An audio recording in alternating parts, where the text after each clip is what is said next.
Welcome to PROTEC by Bruno, Techniseal's how-to video for the successful installation of SmartSand polymeric sand over concrete pavers.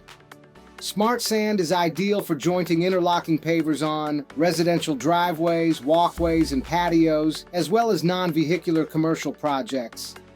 We're using traffic lights as a quick guide to doing things the right way. Install base and hardscape products according to CMHA and manufacturer's recommendations. How much product do you need? A 22.7 kilogram bag covers approximately 6 to 11 square meters when used on narrow joints and 2.3 to 4 square meters on wide joints. For a more precise evaluation of SmartSand's coverage, please refer to the product calculator at Techniseal.com. Joint width must be between 1.6 millimeters and 25 millimeters. The minimum joint depth is 4 centimeters. Never add new polymeric sand over old sand joints, often referred to as capping. Before you begin, make sure to wear adequate protective gear and gather all necessary tools. Always read the complete instructions found on the back of the bag and in the technical data sheet available at Techniseal.com. Test SmartSand on a small area of approximately 0.4 square meters to make sure product and color meet your expectations. Because the product comes from a natural source, color and grain size may vary. Temperature must remain above 0 degrees Celsius for the entire installation and drying period.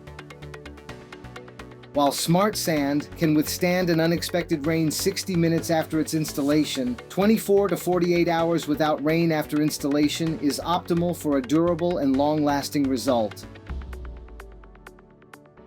Sprinkler system must be turned off for 24 hours before and remain off for 24 hours after installation of the jointing product. Let's get going. Step 1. On a dry surface, spread product evenly on pavers. Using a street broom with semi-rigid bristles, spread sand over short distances to fill joints completely. Make sure to cover all areas.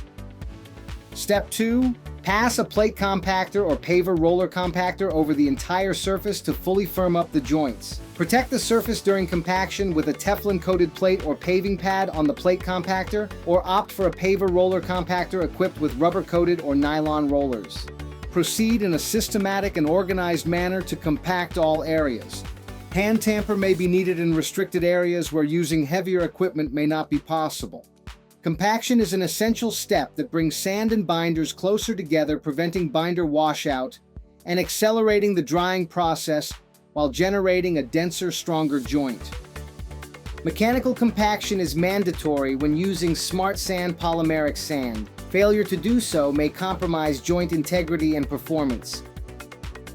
Repeat steps 1 and 2 until joints are full and can no longer be compacted. When compaction is done correctly, your finger should not sink into the jointing sand. Remove all excess sand from the surface of the pavers with the broom. Use a leaf blower to level and control the height of the sand in the joint. Sand level should be 3 millimeters below the top of the pavers or up to the bottom of the chamfer.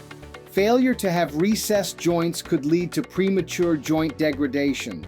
Proper sand level will also channel activation water into the joints efficiently. Step 3. Activating the sand is an important installation step. Adjust the hose nozzle to the shower setting. Define a 20 square meter section and complete one section at a time before moving on to the next section. To set SmartSand, start from the bottom of the slope to prevent runoffs. Shower your defined section for 30 seconds. Immediately afterwards, start over and wet the same section for 30 seconds. For each section, shower for 30 seconds a first time, then shower again for another 30 seconds or until joints can no longer absorb water. Check for water accumulation at the surface of the jointing sand as a cue to stop watering. Wait until there is no free water at the surface of the joint, and verify the depth of activation using a utility knife. If SmartSand is activated at 75% or more of its depth, stop watering. If activated at less than 75%, water for an additional 30 seconds. Wait 30 seconds, then check again.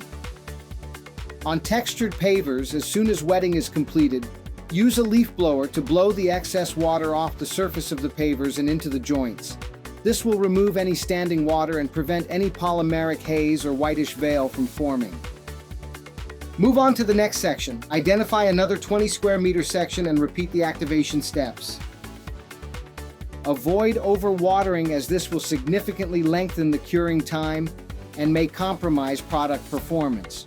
Avoid creating runoffs, as this could wash out some of the binders. Drying time is shorter in warm, dry conditions and longer in cool, damp weather or when joints are wider than 1/2 inch. Jointing sand reaches 75% of its optimal resistance 7 days after its installation and 100% after 30 days. The use of cleaning devices such as high-pressure washer is restricted during the first 30 days. We hope this short video helps you take advantage of all SmartSand's potential, and remember, mechanical compaction is mandatory. Joint height adjustment is important. Proper sand activation is paramount. For more information on SmartSand or other Techniseal products, we invite you to visit techniseal.com or our YouTube channel.